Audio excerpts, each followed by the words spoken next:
Lokmanya nursing institute आचार्य चाणक्य कौशल्य विकास केंद्राचे प्रधानमंत्री नरेंद्र मोदी यांच्या हस्ते ऑनलाईन उद्घाटन, 150 विद्यार्थ्यांचा सहभाग।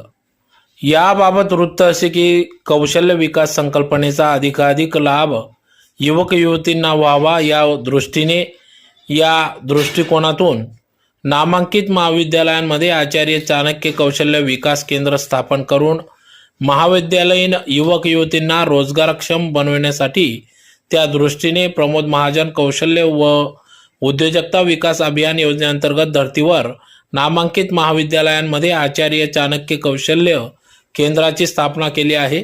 त्याअंतर्गत लोकमान्य हॉस्पिटलमध्ये लोकमान्य नर्सिंग इन्स्टिट्यूट येथे ऑनलाईन या ठिकाणी प्रधानमंत्री नरेंद्र मोदी यांच्या हस्ते उद्घाटन करण्यात आले। या कार्यक्रमाप्रसंगी माजी महापौर प्रतिभाताई